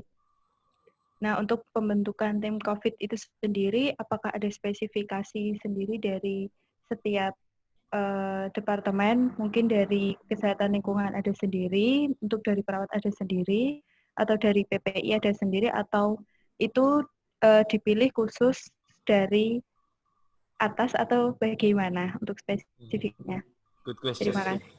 Oke, Bu Eva, terima kasih pertanyaannya. Kembali di slide ya, mungkin Bapak Ibu juga sudah lihat slide saya. Ya memang bahwa tim COVID itu tailor-made, artinya sesuai dengan kondisi perusahaan atau Bapak Ibu tempat bekerja. Atau boleh tahu Bu Eva kerja di mana, atau sudah di rumah sakit, atau lebih spesifik di perusahaan instansi, atau Anda bantu di K3 umum itu, ahli K3. Gimana Bu Eva? Unmute Pak Robi. Menjawab. Silakan di-unmute. Bu Eva. Bu Eva silakan. Ya. Kerja di mana Bu Eva? Boleh tahu? Kebetulan belum bekerja, baru aja lulus ini Pak. Lulus. Oke, ya, syukur ya. Atau ada industri yang memang ingin dikejar atau dituju. Bagaimana? Atau mungkin ada industri, tipe atau organisasi. Ya, mau perusahaan mana? Oh, rencananya sih inginnya kerja di industri. Industri, oke ya. Ya. Kembali pertanyaan tadi. Kalau kita bicara industri, memang nanti kita kan Anda datang juga pasti tim COVID di perusahaan nempel aja, ya, di dalam yang sudah ada banyak sekali, ya, P2K3 tadi. Anda tinggal menempel saja. Kemudian memang di setiap subbagian tersebut berhubungan dengan COVID, tinggal Anda, kalau misalnya Anda menjadi ahli K3-nya, Anda tinggal menempel saja untuk resiko tadi diajarkan di sesi pertama tentang materi resiko. Ditempeli saja resiko berhubungan dengan COVID. Kemudian di dalam materi saya, ya apa saja kan kita tahu bagaimana itu COVID. Ya tahu COVID itu seperti apa, tinggal diulangi lagi. Tinggal kan di 3P, pengenalannya sudah pasti umum, penilaiannya membuat medical check up atau form check up, checklist ya, form checklist. Misalnya, kalau di tempat bagian satpam harus ada tambah ini, misalnya pemeriksaan suhu misalnya. Kemudian kalau ada di dalam masuk barang misalnya, harus ada dibersihkan dahulu misalnya. Ya, tapi tidak dibersihkan secara membaik Buddha, ya dilihat dulu komponennya. Nanti kalau pakai klorin, ya pasti takutnya beresiko. Mana yang bisa, mana yang enggak. Maka, wah ini harus bisa dari luar. Kalau gitu, barang dari luar, termasuk kita supaya tidak COVID, ya minta sama bagian, misalnya bagian pabriknya, kirim di plastik dulu, kan gitu. Jadi keluar kontaknya, kita bersih plastiknya, di dalamnya kita bersihkan, sebetulnya cukup ya. Kalau COVID biasa pun dengan air sabun cukup sebetulnya. Tapi hati-hati juga ya, kalau ada di industri, hati-hati dengan korosif, hati-hati dengan kalau berhubungan Anda dengan masanya dengan air, nanti alat elektronik bisa menjadi ya korsleting dan sebagainya, itu harus Anda pikirkan. Jadi COVID itu tailor-made. Ya, Anda kalau menurut saran saya, dibentuk saja silakan yang sudah ada, kemudian Anda tempelin dengan SOP baru yang berhubungan dengan COVID. Itu yang menurut saya praktis. Tapi kalau Anda mau ideal, ya boleh. Tadi Anda tahu tentang PPI, Anda tahu tentang disaster, dan sebagainya, boleh Anda bikin sendiri. Karena sama sih sebetulnya sekarang pertanyaannya apakah ini bencana atau disaster atau krisis. Kalau bencana disaster yang beberapa bulan, tapi ini krisis karena berhubungan dengan ekonomi ya. Kita sudah melihat berapa pekerjaan libur sudah tidak maksimal dan sebagainya. Kayak rumah sakit saya ya sudah bukan tidak bekerja, diliburkan sementara supaya sehat juga dan sebagainya.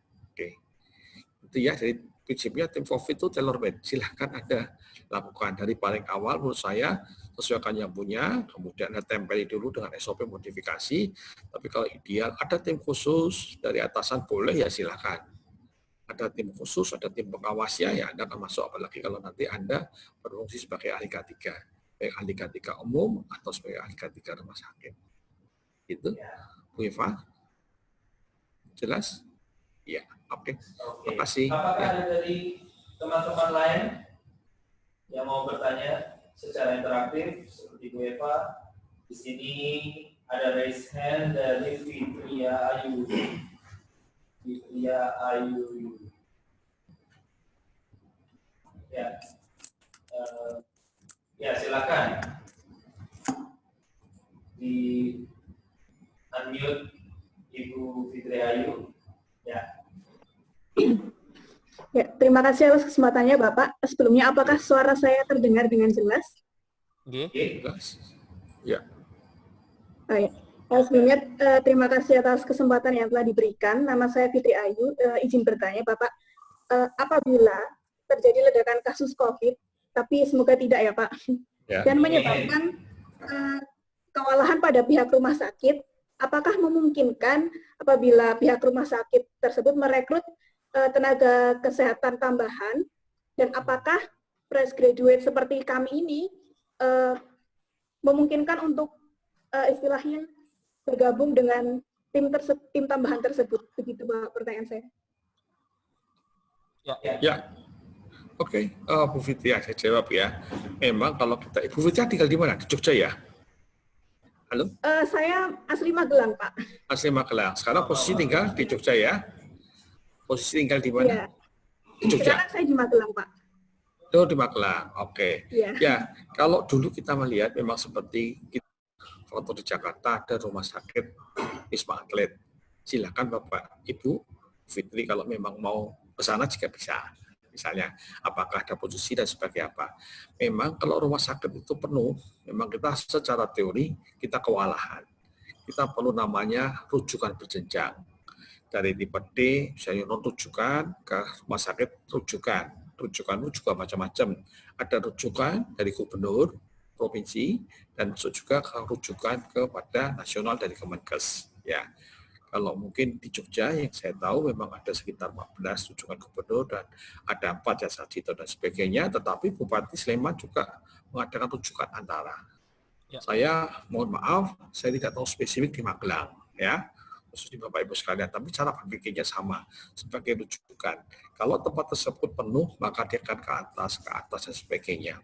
Nah, tergantung dari rumah sakit tadi di awalnya. Kalau rumah sakit di awal itu membutuhkan tenaga yang diperlukan, biasanya merekrut karena over sekali. Biasanya banyak terjadi di rumah sakit rujukan di atas yang besar-besar, karena dia tidak bisa rujuk lagi ke atas. Maka perlu tenaga tambahan, perlu tenaga sukarelawan, baik itu semuanya bisa dari medis dan juga non medis ya. Dari depannya itu aja. Mungkin sebelumnya Anda akan dilatih dulu. Bagaimana Anda tahu kita belajar itu mudah, tetapi mempraktekkan menjadi satu tim itu agak susah. Silakan, pasti ada kesempatan untuk arah ke sana.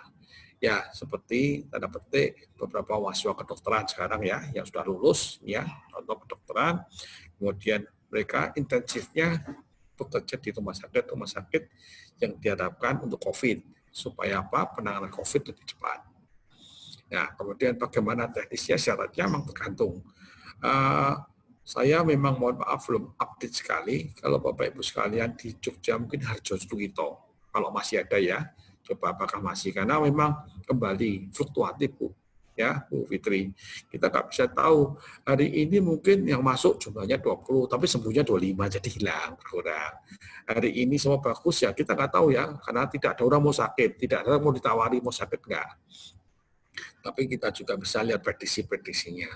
Memang menarik sekali sih kalau memang Bapak Ibu Ibu Fitri pengen belajar lagi lebih banyak, apalagi ingin terlibat, ya monggo silahkan. Ya, menurut saya sih Wisma Atlet ya rujukan top mungkin ya yang membutuhkan. Artinya Wisma Atlet itu kan bukan rumah sakit ya, tetapi suatu tempat yang dibentuk. Kalau yang kita lihat di daerah Yogyakarta ya semacam rumah sakit Harjolo kita membutuhkan, tapi saya lihat flow-nya masih terkontrol, kemudian Sarjito masih terkontrol begitu. Jadi kalau Bapak Ibu masuk di dalam rumah sakit yang tidak penuh ya mungkin juga kesulitan juga untuk berkarya meskipun Anda ingin jadi relawan ya. Gitu Ibu. Mungkin saya bisa bantu tadi pertanyaannya. Saya? Oke, terima kasih ya. Ya, Oke, terima kasih. Ya, pada intinya adalah itulah gunanya Bapak Ibu di sini bersama Poltekkes dan Aksara Safety Mitra Jayapokita untuk Bapak Ibu ikut pelatihan yang sifatnya memang baru pengenalan atau pendampingan pembekalan. Jadi untuk selanjutnya Bapak Ibu bisa mengikuti yang sifatnya sertifikasi. Tentunya rumah sakit ataupun industri itu nanti akan melihat dan mengutamakan orang-orang yang masuk di dalam kalau kita masuk dalam lingkungan K3 ya, itu orang-orang yang sudah memiliki sertifikasi. Kalau di industri rumah sakit silahkan ambil K3 rumah sakit, kemudian untuk di industri secara umum manufaktur itu ambil ahli K3 umum, tapi tidak berhenti sampai di situ saja. Tergantung industri Anda di mana. Kalau Anda mau di bidang obat itu juga tidak hanya sebatas ahli K3 umum, tapi juga ahli K3 kimia, kemudian kalau untuk dikonstruksi ada ahli K3 konstruksi dan sebagainya. Jadi perlu belajar lebih lanjut dan juga terlepas dari itu membutuhkan kompetensi yang memang mendukung sesuai dengan bidangnya masing-masing. Baik, apakah ada lagi sebelum saya closing karena kita sudah masuk di penghujung sesi kedua? Ya, pada intinya adalah bagaimana Bapak dan Ibu mempelajari K3. Ya, tadi Pak Samrat sudah membagikan soal Pak Samrat sudah membagikan soal JSA, HIRAK ya. Konsepnya adalah manajemen risiko, segala sesuatu di manajemen ya, termasuk di dalam hubungan bersama tim, hubungan dengan atasan, hubungan dengan pasangan. Ya, karena hubungan dengan pasangan itu biasanya sangat mempengaruhi hubungan di pekerjaan ya, udah bete dari rumah, udah sebel sama pasangan, Anda mau berkeluarga ya? Ada yang tidak mau berkeluarga? Angkat tangan atau anggukan kepala? Semua mau berkeluarga. Very good. Jadi manajemen risiko itu tidak hanya di perusahaan, tetapi di manajemen mulai dari diri Anda sendiri dimanapun.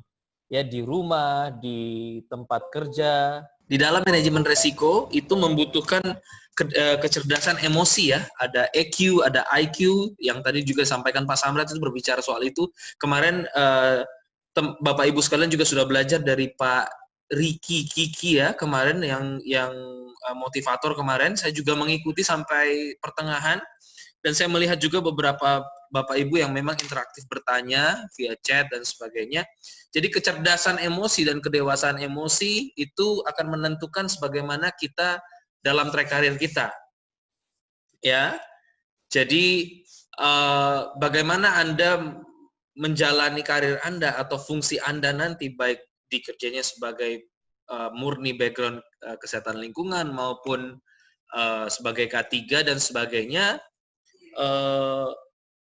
itu berbicara soal kedewasaan Anda di dalam manajemen diri. Kemudian dari manajemen diri ya itu akan berkembang menjadi manajemen tim. Dari manajemen tim berkembang menjadi manajemen perusahaan, which is di situ ada manajemen resiko, ada penilaian resiko, ada job safety analysis, kemudian juga ada hirak ya. Ada yang tahu hirak itu apa? Anggukkan kepala jika Anda memahami hirak itu apa. Anggukan, oke. Yang mengangguk AWMP 058 ini Mbak siapa ya? Ya, takut ditunjuk ya. Kita harus buang tuh budaya Asia yang takut berbicara. 058. Boleh ya, saya interaksi sedikit ya. Jangan takut dong. Iya. Itu tadi Pak Guru itu loh. Pak, namanya juga Pak Guru ya. Jadi beliau memang Bapak Guru gitu ya. 058. Regita Ika Yasmin, namanya bagus sekali. Lebih bagus lagi kalau mau interaksi dengan saya. Silahkan di-unmute Mbaknya atau Ibunya. Ya. Ya, Sudah. baik. Terima kasih. Oke, hirak itu apa, Bu, kira-kira? Hirak itu kepanjangannya dari Hazard Identification, Risk Assessment, dan Risk Control. Oh, very good. Jadi identifikasi bahaya, terus penilaian resiko, dan pengendalian resiko. Very good. Very good. Apa yang Anda tangkap, Ibu, dari hirak itu apa mulai sejak saat ini, dari materi dari jam 8:30 tadi sampai saat ini, apa yang Anda tangkap yang harus Anda lakukan atau langkah awal yang harus Anda lakukan, baik itu di rumah ataupun di tempat kerja ataupun di kampus, yang harus Anda lakukan, satu langkah pertama yang Anda harus lakukan setelah mempelajari hirak, CSA, K3 dan Hiperkes, terutama terkait COVID. Yang pertama itu mulai dari identifikasi dulu pekerjaan apa yang mau dinilai, terus dilihat resiko-resikonya apa saja, terus resiko tertinggi yang dikendalikan lebih dahulu, seperti itu. Oke, very good. Semisal case COVID di tempat Anda di rumah, kita ambil contoh kecil di rumah. Ya, berdasarkan hirak dan CSA, pola pikir apa yang harus diterapkan untuk memanajemen resiko COVID yang ada. Semisal Anda punya anggota keluarga ada 4, 1 ayah, 2 ibu, 1 ayah, 1 ibu, 1 Anda, 1 lagi saudara Anda, baik kakak maupun adik. Apa yang harus Anda lakukan? Yang pertama itu mulai dari eliminasi atau penghilangan bahaya. Karena COVID itu sendiri tidak bisa dilihat dan tidak dapat dihilangkan, selanjutnya dengan substitusi. Tapi karena substitusi juga tidak bisa, karena tidak menggunakan mesin atau apapun, selanjutnya menggunakan engineering control. Tapi juga tidak ada mesin. Selanjutnya menggunakan administrasi atau SOP. Nah, di sini itu dengan mengikuti protokol kesehatan. Selanjutnya, apabila sudah dilakukan tetapi masih ada resiko, dengan kita dapat menggunakan APD atau alat pelindungan diri untuk upaya preventif. Very good, very good. Anda sangat memahami dan mengikuti. Teman-teman admin tolong catat, Ibu Regita, kemudian Ibu Eva ya tadi, kemudian Bapak Guru itu sudah lulus ujian 1 dan 2 ya, sudah dicatat. Yang juga Ibu Fitri ya tadi ya 070 dicatat sudah lulus ujian 1 dan 2, tolong catat nilainya minimal 70. Very good. Oke, thank you untuk Ibu Regita, jawabannya Anda I'm impressed and you have a good English also. This is good idea. So ada lagi sebelum kita tutup, kita mau istirahat? Mau isoma? Oke, saya anggap demikian Anda sudah sangat memahami kami menunggu 3 menit lagi untuk ujiannya, kecuali untuk teman-teman yang tadi menjawab, berinteraksi dengan kami, itu silahkan menjawab pertanyaan ujiannya, silahkan dikirim. Tetapi sudah pasti lulus. Tapi kalau tidak dikirim ujiannya, justru tidak lulus. Paham ya maksud saya ya? Silahkan diisi, dijawab, dikirimkan ke email kami, paling lambat 3 menit lagi, tetapi nilai Anda sudah pasti lulus. Seperti itu. Terima kasih untuk interaksinya.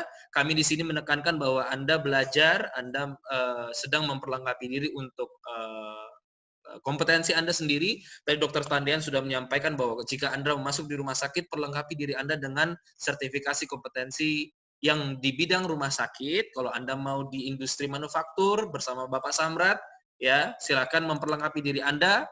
Bapak Samrat ini, supaya Anda tahu ya, beliau menjadi tenaga ahli K3 umum dan juga auditor internal. Beliau sudah mengikuti sertifikasi ahli K3 umum dan auditor internal beberapa tahun lalu. Kalau Dr. Tandian kita sudah sama-sama tahu beliau adalah dokter.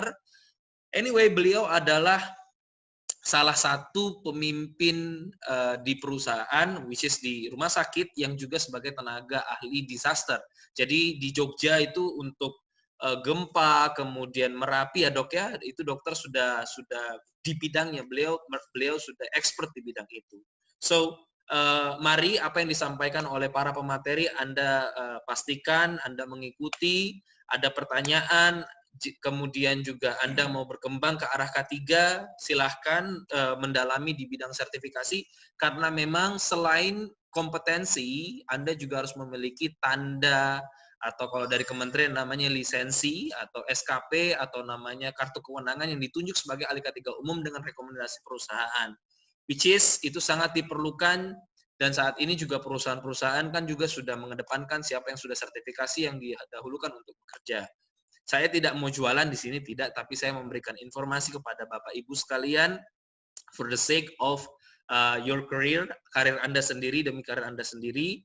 Jadi jika diberikan kesempatan silahkan bertanya, bukan karena disuruh, bukan karena nilai, tetapi 1 untuk kompetensi Anda, 2 untuk kebaikan Anda, yang ketiga baru nilai. Ya, seperti itu. Jadi terima kasih untuk Bapak Ibu sekalian. Kita masuk ke sesi istirahat.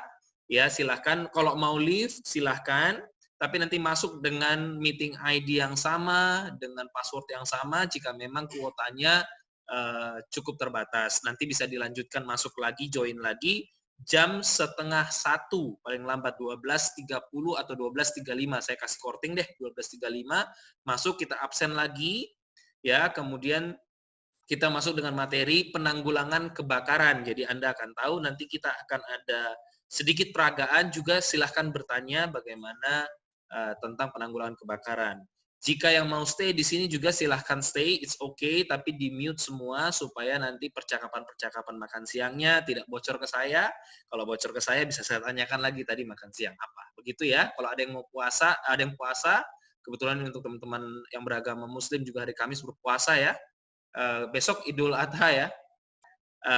Baik, kita istirahat dulu sejenak, kita kembali lagi 12:35. Terima kasih, mohon maaf atas segala kekurangan kami, mohon maaf atas tutur kata yang salah. Kita bertemu lagi jam 12:30. Selamat siang.